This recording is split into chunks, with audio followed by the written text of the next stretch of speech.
Hello everyone, this is me Tanish and welcome back on my YouTube channel guys. So guys, मैं अपनी last video में आपको class 10th के chapter number 1 का introduction and मेरी video का part 1 जो है वो अपलोड हो चुका है एंड देन इस वीडियो में हम अपना एक टॉपिक को कवर करेंगे। वो हमारा टॉपिक है कि how to balance chemical equations. मैंने आपको बता दिया था कि बैलेंस केमिकल इक्वेशंस होती क्या हैं, केमिकल रिएक्शंस क्या होते हैं, हम किस फैक्टर्स पे डिपेंड करता है कि केमिकल रिएक्शन को पता लगा सकते हैं कि केमिकल रिएक्शन यहाँ पर हुआ है। तो ये सब मैं आपको अपनी लास्ट वीडियोस में बता चुकी हूँ। तो इस वीडियो में हमारा एक टारगेट है कि हमको क्या समझना है, how to balance chemical equations, कि हम किसी भी केमिकल इक्वेशंस को बैलेंस किस तरह कर सकते हैं। तो ये हमारा इस वीडियो का टारगेट है एंड देन बिना देरी करें हम अपने टारगेट तो हमारा सेट हो चुका है, अपना स्टार्ट करते हैं कि हम किस तरह एक इक्वेशन को बैलेंस कर सकते हैं। बैलेंस केमिकल इक्वेशन का मतलब क्या होता है गाइस, कि हमारे जो नंबर ऑफ एटम्स हैं, number of atoms equal. Balance chemical equations का मतलब क्या होता है गाइस, कि जो हमारे नंबर ऑफ एटम्स है ऑन बोथ साइड्स वो जो हैं इक्वल होने चाहिए। ओके गाइस, कि हमारी बैलेंस इक्वेशंस में जो नंबर ऑफ रिएक्टेंट्स के एटम्स है वो नंबर ऑफ प्रोडक्ट के एटम्स के हमेशा इक्वल होना चाहिए। यही हमें इस वीडियो में समझना है कि हम नंबर ऑफ रिएक्टेंट्स के एटम्स को नंबर ऑफ प्रोडक्ट के एटम्स के इक्वल कैसे कर सकते हैं। सो गाइस देखिए, कुछ स्टेप को आपको फॉलो करना होगा जिससे आप अपनी केमिकल इक्वेशन को बैलेंस कर सकते हैं। और ये बहुत आसान टॉपिक है, कोई भी हार्ड नहीं है, बस आपको ध्यान से समझना है एंड देन आप अपने एग्जाम्पल्स को लेके प्रैक्टिस जितनी आप करेंगे उतने अच्छे आप हो जाएंगे इस टॉपिक पर। ओके गाइस, तो बिना देरी करे स्टार्ट करते हैं। How to balance chemical equation. Step 1 है हमारा एग्जामिन द इक्वेशन। जो भी आपके पास इक्वेशन गिवन हो उसको आपको एग्जामिन करना है। ओके गाइस, कि आपको जो भी इक्वेशन गिवन है उसमें कितने एलिमेंट हैं, कितने कंपाउंड हैं, कितने किस एटम के किस एलिमेंट के एटम है, ये सब चीज़ें आपको एग्जामिन करनी है फर्स्ट स्टेप में। जो भी आपके पास जो इक्वेशन है आपको गिवन हो।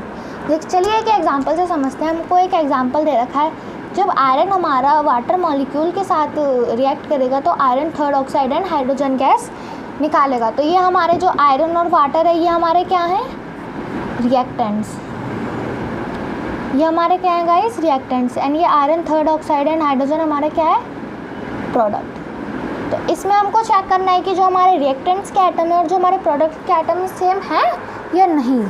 ऑब्वियसली सी बात है, या मैं आपको समझा रही हूँ तो इसके एटम सेम नहीं होंगे, तो अब हम उसको बैलेंस करना सीखेंगे इस एग्जाम्पल के थ्रू। ओके गाइस, तो हमने फर्स्ट स्टेप में अपने एग्जामिन कर लिया इक्वेशन को। उसमें हमारा एक आयरन का एटम है और वाटर मॉलिक्यूल है एक, एंड देन वो आयरन का एटम थ्राइस हो जाता है अपने प्रोडक्ट में, एंड जो ऑक्सीजन का एटम है वो फोर्थ हो जाता है, 4 टाइम्स बढ़ जाता है अपने रिएक्टेंट के एटम से। ओके, तो ये सब चीज़ें हम नोटिस करेंगे अभी। और स्टेप 2 में हमने फर्स्ट स्टेप में एग्जामिन कर लिया। स्टेप 2 में हम देखेंगे list the atoms of the element. हमें अपने जितने भी एलिमेंट हैं उनके अंदर कितने एटम है, वो एलिमेंट जो है उनके पास कितने एटम में प्रेजेंट है वो हमारी इक्वेशन में उनकी लिस्ट बनानी है।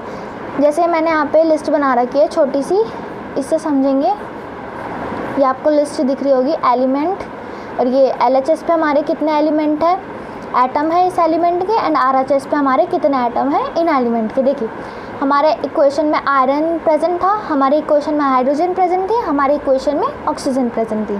तो हम लिस्ट बना लेते हैं। हमारे रिएक्टेंट्स लेफ्ट हैंड साइड पे कौन होते हैं, रिएक्टेंट्स, यानी रिएक्टेंट्स में हमारे आयरन एटम की प्रेजेंस कितनी है, 1, हाइड्रोजन की कितनी है, 2, एंड ऑक्सीजन की कितनी है, 1। Okay guys, and right hand side यानी प्रोडक्ट में हमारे आयरन की प्रेजेंस कितनी है, 3 एटम। रिएक्टेंट में 1 थे और राइट हैंड साइड पे जाके प्रोडक्ट में 3 हो गए। तो यहाँ पे बैलेंस अनबैलेंस्ड हो गई इक्वेशन, है ना। यहाँ पे हमारी जो इक्वेशन है वो अनबैलेंस्ड हो गई, ये इसके इक्वल नहीं है। तो यहाँ पे हमको देखना है कि इसको बैलेंस कैसे करेंगे। ठीक है, यहाँ पे हमारा हाइड्रोजन 2 है, यहाँ पे हाइड्रोजन 2 है, तो ये हमको पता है कि यहाँ पे बैलेंस है, तो इसमें कोई प्रॉब्लम नहीं है। एंड यहाँ पे हमारे रिएक्टेंट में जो एटम है ऑक्सीजन के वो 1 है एंड प्रोडक्ट में 4 हो गए। तो यहाँ पे भी जो हमारी इक्वेशन है वो अनबैलेंस्ड हो गई। ओके गाइस, तो अब हमने लिस्ट बना ली। हमारा सेकंड स्टेप हमको ये बताता है कि हमें लिस्ट बनानी है। लिस्ट बनाने से हमको क्या फ़ायदा होगा गाइस, लिस्ट बनाने से एक हमको क्राइटेरिया मिल जाएगा, एक हमारे माइंड में एक पिक्चर सेट हो जाएगी, हमको कि किस तरह हमको बैलेंस करना है उस चीज़ को। ओके, तो बस यही डिफरेंस था कि हमको लिस्ट बनाना क्यों इम्पॉर्टेंट है। तो हमने लिस्ट बना ली और स्टेप 3 में जाते हैं। स्टेप 3 हमको क्या बताता है, choose the element which have maximum number of atom. हमको कोई इस लिस्ट में से ऐसा एलिमेंट को चूज़ करना है जिसके पास सबसे ज़्यादा नंबर ऑफ़ एटम्स होंगे। तो अब आप खुद बताइए, मैंने आपके सामने लिस्ट रख दी है कि सबसे ज़्यादा एलिमेंट हमारे किस एलिमेंट के पास हैं। सबसे ज़्यादा हमारे एटम किस एलिमेंट के पास है? आयरन के पास नहीं, 1 3 इसके पास तो है ही नहीं, ये तो 2। हाइड्रोजन के पास भी 2 2, ये तो बैलेंस है, इसको छेड़ना ही नहीं है। ऑक्सीजन के पास सबसे ज़्यादा है, देखो यहाँ पर 1 है, लेकिन यहाँ पर सबसे ज़्यादा नंबर एटम्स किसके पास है? हमारे ऑक्सीजन के पास। तो हम ऑक्सीजन को उठा लेंगे। हमको वही एलिमेंट उठाना है सबसे पहले जिसके पास सबसे ज़्यादा नंबर ऑफ एटम्स होंगे। ओके, स्टेप 4 की तरफ बढ़ते हैं गाइस। स्टेप 4 में क्या होता है, हमको मल्टीप्लाई द एलिमेंट और compound by small numbers to equalize the number of atoms on both sides. हमने ऑक्सीजन उठा लिया, अब हम ऑक्सीजन को किसी एक ऐसे स्मॉल नंबर के साथ, स्मॉल होल नंबर के साथ मल्टीप्लाई करना है कि जो हमारी बैलेंस है वो इक्वेशन है जो बैलेंस हो जाए। ठीक है गाइस, अब यहाँ पे हमारी ऑक्सीजन 4 है, तो हम यहाँ पे मल्टीप्लाई करेंगे। इस स्टेप में देखते हैं हम किससे मल्टीप्लाई करेंगे जिससे हमारी जो इक्वेशन है बैलेंस होगी। ओके गाइस, आपको 4th स्टेप तो पता चल ही चुका कि हमको सबसे ज़्यादा जिसके पास एटम्स है उस एलिमेंट को उठा के उसको मल्टीप्लाई कर देखना है कि जिससे वो बैलेंस हो जाए। तो स्टेप 5 में हमको क्या बताया guys, then recheck the equation if any element still remain unbalance, try again to balance LHS and RHS। तो हमने देखो यहाँ पर हमने Fe नहीं उठाया, अभी H2O नहीं उठाया, हमने ऑक्सीजन को उठाया था। तो हमने यहाँ पर जो है ऑक्सीजन की मल्टीप्लाई और हाइड्रोजन की मल्टीप्लाई 4 से की, यहाँ पर तो नहीं की थी, यहाँ पर हमने 4 से मल्टीप्लाई की।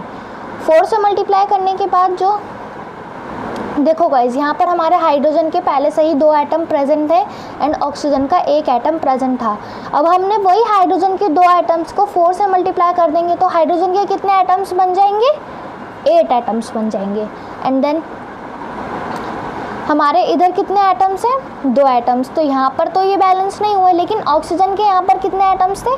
4। अगर देखो हम यहाँ पर इससे मल्टीप्लाई कर रहे हैं तो ये भी तो इसके साथ है ना, हमको इससे मल्टीप्लाई करनी ज़रूरी है। अगर हम इसको इससे कर रहे हैं तो इससे भी करेंगे। हमने इससे कर लिया तो हाइड्रोजन के 8 एटम्स हो गए रिएक्टेंट की साइड पे, एंड इससे हमने ऑक्सीजन को 4 से कर लिया तो हमारे रिएक्टेंट साइड पे ऑक्सीजन के 4 एटम्स हो गए एंड राइट हैंड साइड पे भी 4 एटम्स। यानी हमारा जो ऑक्सीजन है वो बैलेंस्ड हो चुका है, लेकिन अब हमारा हाइड्रोजन अनबैलेंस्ड हो गया, रिएक्टेंट वाला अनबैलेंस्ड हो गया RHS से। तो अब हम अपने हाइड्रोजन को बैलेंस करने की कोशिश करेंगे। अब हमारे यहाँ पर 8 हाइड्रोजन के एटम्स हो गए, तो यहाँ पर हम किससे मल्टीप्लाई करेंगे कि हमारे यहाँ पर भी हाइड्रोजन के एटम्स 8 हो जाएं। आप अपना दिमाग लगाओ तो हम यहाँ पर भी अगेन 4 से मल्टीप्लाई करेंगे जिससे हमारे यहाँ पर जो हाइड्रोजन के एटम्स हैं वो 8 हो जाएंगे। 4 2 8 होता है ना, तो देन यहाँ पर भी हमारे हाइड्रोजन के एटम 8 हो गए।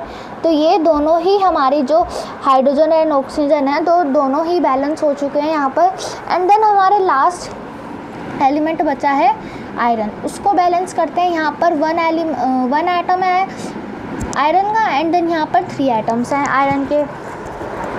तो अब हम क्या करें जिससे हमारे आयरन के एटम्स बैलेंस हो जाएं।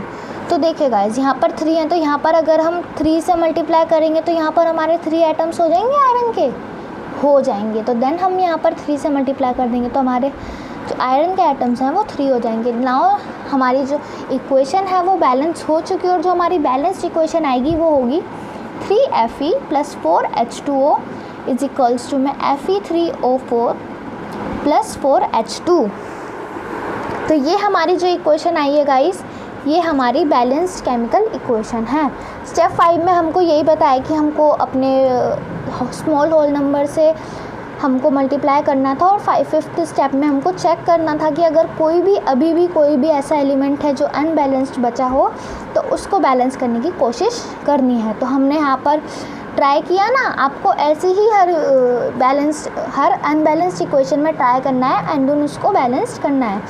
स्टेप 6 में हमको क्या बताया guys, after examine the equation and recorrection you will get your balanced equation. हमने सब कुछ कर लिया, एग्जामिन कर लिया कि हमारे एटम्स बराबर हैं या नहीं है। यहाँ पे आप खुद देख लो, आयरन के 3 एटम है रिएक्टेंट में और प्रोडक्ट में भी 3 है। हाइड्रोजन के 8 एटम्स हैं रिएक्टेंट में, प्रोडक्ट में भी 8 है। ऑक्सीजन के 4 एटम्स हैं रिएक्टेंट में एंड प्रोडक्ट में भी 4 है। तो यहाँ पे जो हमारी इक्वेशन है ये बैलेंस्ड हो चुकी है, और जो हमारी बैलेंस्ड इक्वेशन है वो हमारी बनती है ये। स्टेप 6 भी हमने पूरा कर लिया। अब स्टेप 7 पे आते हैं। स्टेप 7 पे हमको बताया गया है, देखो गाइस अब हमको ये इक्वेशन तो मिल गई है, अभी आप इन साइंस को इग्नोर करो, ये इक्वेशन मिल गई है। अब हम आपको एक सेटिस्फेक्शन नहीं मिल रहा कि हम इस इक्वेशन से कैसे माने कि हमारी कौन सी स्टेट में आयरन लिक्विड है, गैस है या सॉलिड है, यह आपको डिफाइन नहीं हो पा रहा कि हम कैसे पहचानें इस चीज़ को। इस चीज़ को और भी ज़्यादा अपनी इक्वेशन को क्लियर करने के लिए, और भी ज़्यादा अंडरस्टैंडिंग बताने के लिए हमको writing symbols of physical state, अपनी इक्वेशन में सिंबल्स को ऐड करना पड़ेगा कि जिससे हमारी इक्वेशन वो और अंडरस्टैंडिंग बन जाए। जैसे कि जो हमारा स्मॉल एस है वो सॉलिड स्टेट को डिनोट करता है, जो हमारा स्मॉल एल है वो लिक्विड स्टेट को डिनोट करता है, जो हमारा स्मॉल जी है वो गैसियस स्टेट को डिनोट करता है, जो हमारा ए क्यू है वो हमारी एक्वस स्टेट को डिनोट करता है। तो इसी से आपको आपकी जो केमिकल इक्वेशन है, बैलेंस्ड केमिकल इक्वेशन, वो और भी ज़्यादा अंडरस्टैंडिंग बनेगी आप लोगों के लिए। ओके गाइस, तो देखिए मैंने यहाँ पर यही लिख रखा है, ये जो मैंने एस लगाया है यहाँ पे, ये एस डिनोट कर रहा है कि जो हमारा आयरन है वो 3 है, मतलब सॉलिड है, सॉरी 3 नहीं, वो जो यहाँ पे हमारा आयरन प्रेजेंट है वो सॉलिड स्टेट में है। एंड देन यहाँ पे जो हमारा वाटर मॉलिक्यूल है वो किस स्टेट में है, गैसियस स्टेट में। जी किसको डिनोट करता है, गैस को, है ना। और जो हमारी आयरन ऑक्साइड निकली है ये किस स्टेट में है, ये भी अगेन सॉलिड स्टेट में है। एंड देन ये जो हमारी हाइड्रोजन गैस निकली है ये हमारी गैसियस स्टेट में है।